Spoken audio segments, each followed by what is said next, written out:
All right, y'all. Thanks for coming back after lunch. My name's Shan Cammack. I'm the Fire Management Officer for Georgia DNR Wildlife Resources Division. I also have been working with the Interagency Burn Team for over 2 decades and a very active member of the Georgia Prescribed Fire Council. Thanks for being here today. So Jim gave us some grim news this morning about exceptional events demonstrations and the potential for consequences for prescribed burning. So what I would like to talk to you guys about is being smoke savvy. What are the best management smoke practices that we can do to continue to burn as much as we are now and even more, and promote cleaner air? So now we know that that fire is an important process in the state of Georgia, from the mountains to the sea, right? And in the absence of prescribed fire, we're going to have a buildup of vegetation or fuels, and this can lead to catastrophic wildfire, right? Now, we also know the South will burn, and either we pick the day, and this is me helping Colnick on the Oconee National Forest, 2,000 acres on fire. We picked the right day. We got the smoke up and out. It was gone in a day. Or Mother Nature will pick the day, and trust me, she's not looking at the fire weather dashboard, right? She doesn't care about the dispersion index. This was the 2006 Okefenokee swamp fire, and the particulate matter and the pollutants that come out of a catastrophic wildfire are a lot higher, and they're going to last for weeks or even months. So that's why we say, let me make sure I get this right, one message, many voices. Prescribed fire is a safe way to apply a natural process, ensure ecosystem health, and reduce wildfire risk. And being a wildlife manager, I like to add an addendum, not supposed to do this, but I like to say to manage wildlife, build resilient ecosystems, and promote cleaner air. Now, a lot of people in the public don't really understand that last part. So I encourage all of you all to go out and when you're burning, to get this message out to people that yes, by doing prescribed burning, we're actually making the air cleaner. So now Jim is using our map, the fire return interval map that Guyette came out with in 2012. And it shows that, hey, Georgia needs to burn, right? But have you thought about every ecoregion across Georgia has a pyric habitat? Isn't that amazing? So what you guys are doing in prescribed burning across the state of Georgia is improving habitat for lots of wildlife and rare species. So this beautiful indigo snake and little baby gopher tortoise are very, very appreciative of the efforts that you guys do. But I digress. We need to talk about smoke, right? So we saw this map earlier by Jim. And so if you are not in a county that's red or yellow, you don't really need to worry about smoke management, right? Wrong, because you also saw the high split back trajectories that show your smoke can travel really, really far places and impact these PM 2.5 monitors or people. You know, we all want good air and healthy air for the population. So smoke management begins with your burn plan. There's lots of things in the burn plan. You know, our burn plans are a couple pages long. You know, Nature Conservancy, they can have a 20, 30-page burn plan. IFAS, you guys like to write. I know they're very big, but they're covering the same basic elements, right? You got your purpose. Why are you burning? And then you got to pick your weather parameters to get those burn objectives. But when you do that, you're also picking the weather parameters that are going to manage your smoke. So, smoke management. What are the smoke sensitive targets that we're worried about? Busy roads, high population areas, nursing homes, hospitals, airports, things like that, right? We all are aware of that. And it's kind of an aesthetic thing, like, oh, our smoke is drifting to this place where it's going to impact these targets. We also need to think about the air shed. And I'll talk a little bit more about that in a second. So in your burn plan, you have a range for each of these weather parameters. Now, this doesn't mean you want to burn when it's 90 degrees and 25% relative humidity and the winds are 15 miles an hour. You don't want to burn on the extreme edge of the prescription, but you can play different parameters off of each other. So, very overwhelming. Where do I even start? There's a lot of great resources out there to help you write burn plans and understand weather. Here's one about the guidebook for prescribed burning and a really comprehensive smoke management guidebook for burn planning. So check those out. Go to one of Ken's classes. They're really tough. They're very thorough, very comprehensive. The Georgia Prescribed Burn Certification class is really, really great to teach you about all these different weather parameters and how to be a diligent prescribed burn manager. So picking the right day, looking for a forecast that works for you. I like the fire weather dashboard. It's got everything you need for your fire weather forecast. I also am kind of a graphical person, so I look at that NOAA, National Weather Service hourly weather graph. It's data coming from the same place. But then during your burn, take measurements on site to make sure it's tracking with that forecast. And if it's not, and it's going to cause a smoke problem, you can cut your burn down, right? You can have contingency lines to actually cut that burn off. And there's also UGA weather stations that you can get real-time weather across the state of Georgia. So you can check in on those. I want to make a note that the spot weather forecast is fixing to change. Now, this is not for private landowners. This is for agency folks, but they're going to be moving the site and changing it. And they've got some tutorials that you guys can check out. So watch out for that. And if you're not able to use the spot weather forecast, the point weather forecast on the National Weather Service site is really good. It's just a computer generating that forecast rather than a human being. But anyway, check out National Weather Service. Now, what weather parameters do we need to be thinking about in managing our smoke? First is the mixing height. That's the thickness of that layer where your smoke is mixing around, right? The ideal range for prescribed burning is, all right, here we go. Arms are too short. Above 1,650 feet, I put 1,700 in my burn plans. That's a pretty hard and fast rule in what GFC determines their burn permits on. Next is transport winds. Now, this one's really important, right? This is the average wind speed and direction throughout that depth of the mixing height, mixing layer. This is what's really impacting your smoke plume. Ideal range for that, 9 to 15. Now, that doesn't mean you can't burn under 9. If you've got a place like Moody Forest or Spruill Bluff, you're in the middle of nowhere. You really honestly have no smoke sensitive targets. You could possibly burn with less than 9 transport winds. Above 15, you can also do that, but be aware of long range spotting. If you don't have anything that's going to really blow up and throw trash that's burning and you're not worried about long range spotting, that's great. But if you have something on the edge of your burn unit, watch out for those transport winds. Now let's play fun with transport winds. This is Ken's graphic, and Ken, make sure I get this right. Keeping all of, this is a V smoke output, keeping all of your parameters the same. The only thing that's changing here is transport wind. So north wind of 1 mile an hour. Look how far your smoke goes. Whoa. And now you're spinning around counterclockwise. Each one of those is 1 more mile an hour of transport wind. So as you see, as the transport wind gets higher, each time you go around, your smoke impact is less.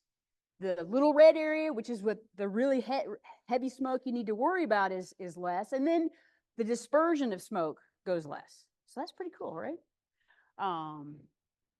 Dispersion index. This is another thing you need to be thinking about for smoke management. Ideal range, 41 to, I think Ken says 75. I put 90 on my burn plans. Not to say that you can't burn outside of this range. This is what's ideal. I was at Seminole State Park. I had all these crews together. I had really good weather, but the dispersion's a little bit low. It's about 28. And I'm like, oh boy. Called up my guys at Parks. I'm like, I need a variance. I'm really sorry. And they're just like, you feel comfortable? Are you going to impact anybody? I'm like, that smoke is going to drift right down the river. There's nobody that's going to see it or smell it.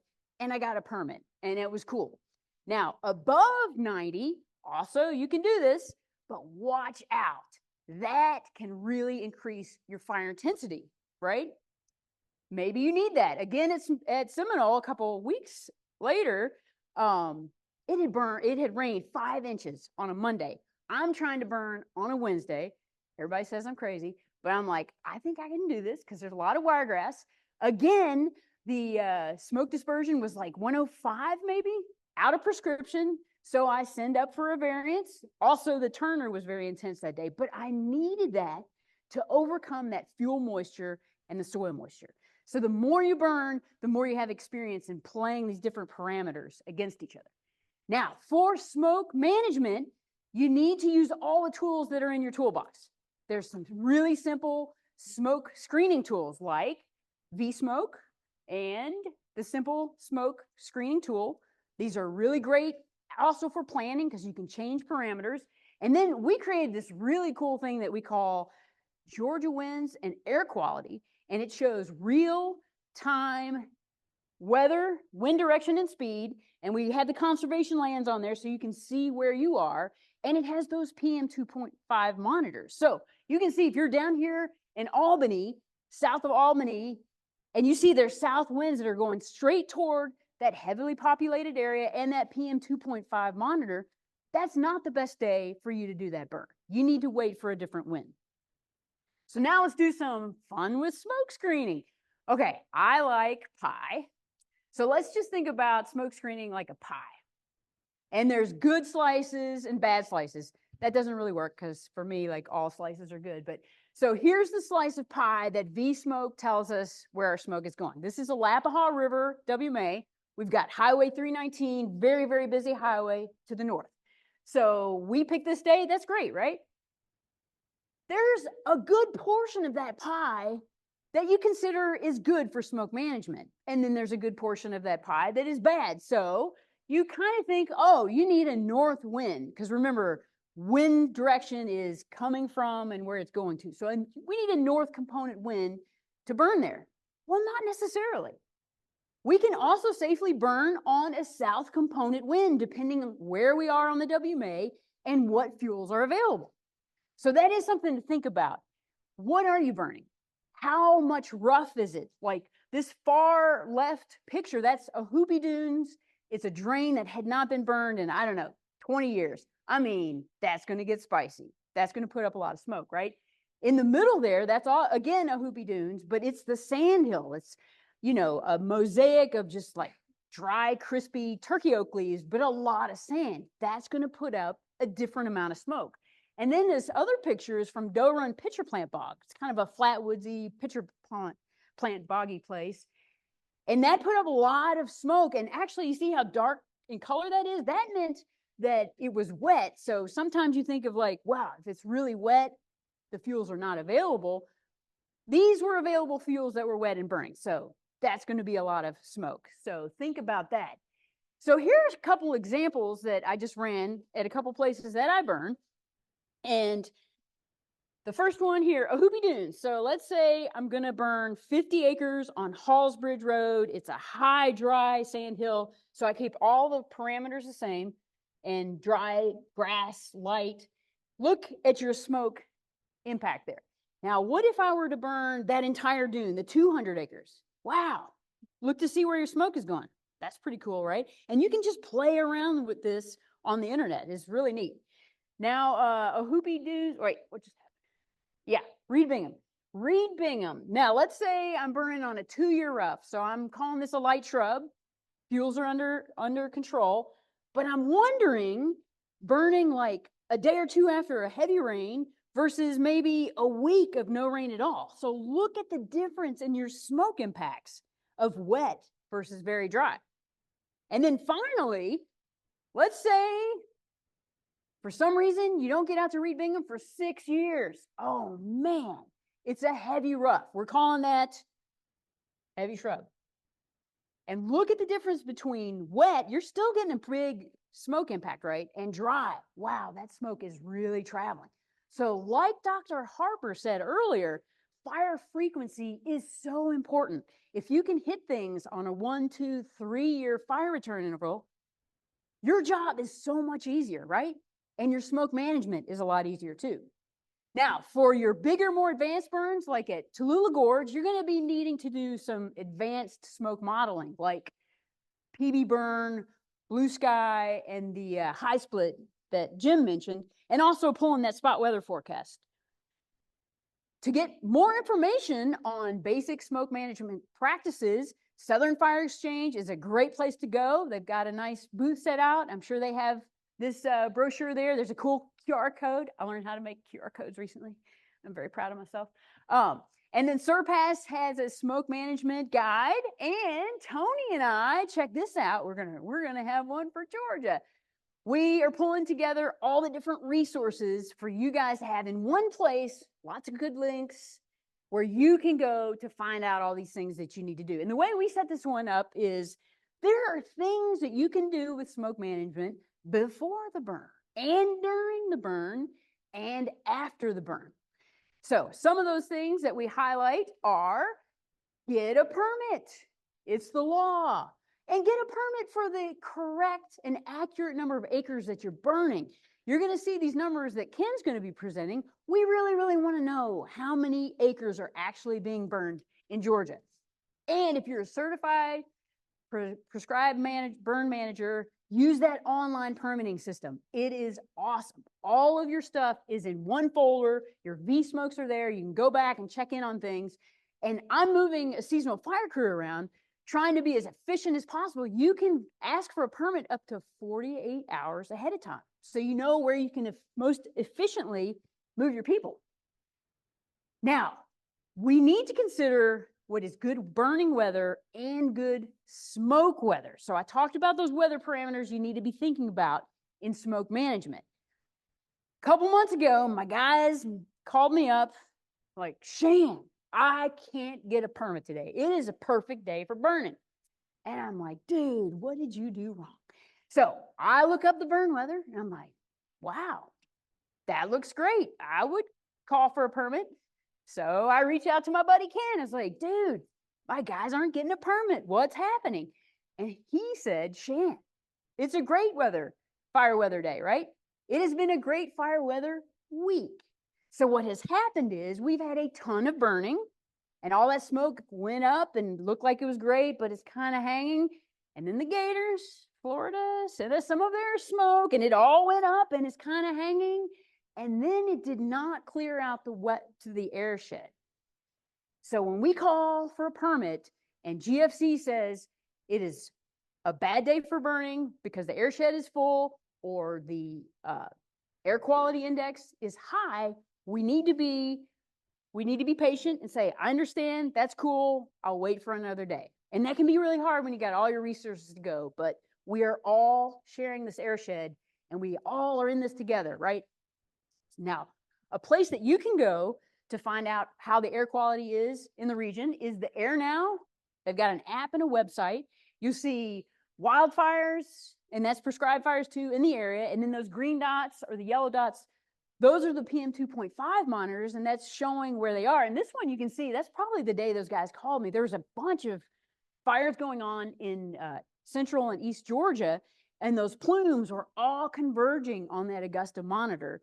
And it was not a good day for managing smoke. Just this week, I noticed that all the monitors in South Georgia were bad. I'm like, whoa, what's going on there? So I zoomed back out. There's a bunch of wildfires in Mexico sending their smoke to our monitors in South Georgia. We're all part of the same world, right? In Georgia, you can look at current wildfires and prescribed burns. All these little green dots are the permitted burns for the day. This is on the Georgia Forestry Commission website. So you can see where other people are burning in relation to you. I encourage you to get your friends to come to meetings like this. You know, you'll network, you'll get excited, you'll learn new tools, you'll learn new techniques, and our numbers have been going up. We've changed our website. We offer a lot of really cool resources. So this is a great way to learn more about smoke management. Also, I encourage you to get involved with local PBAs. Those are prescribed burn associations. These are interested landowners and people that are wanting to help out with fire. They'll come help you burn on your land, so you get free help. You'll gain valuable experience. You'll hear about really awesome workshops like this seasonality of burn workshop that Ash held a couple weeks ago. And it's a really, really great place to learn about new techniques and strategies. And don't forget about those burn trailers that you can rent. If you don't have the equipment that you need, these things are all over the state. You can rent them for a nominal price. Education, seek out advanced education. George has got a number of really great little videos on smoke screening tools and how to use those. And Tall Timbers is about to drop a really cool smoke course available to everybody, I think in the next month or two, right, George? And it's very comprehensive. I got a sneak peek. They cover everything, and it's going to be a really, really great way to dive into smoke management. Again, the Southern Fire Exchange, beyond that basic smoke management fact sheet, they have higher level fact sheets. They have podcasts on all kinds of things with burn planning and smoke management. So check those out. And also be a good neighbor, right?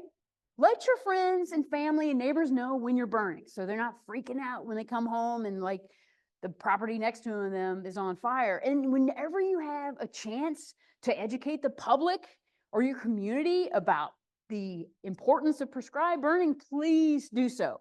We burn a lot at state parks. That's an excellent place because we got visitors. We're not shutting that park down. We're like, hey, check this out. Do you know why we're burning? This is Sparky on the right there at Seminole State Park, and they had a heads up of like, hey, prescribed burns this week.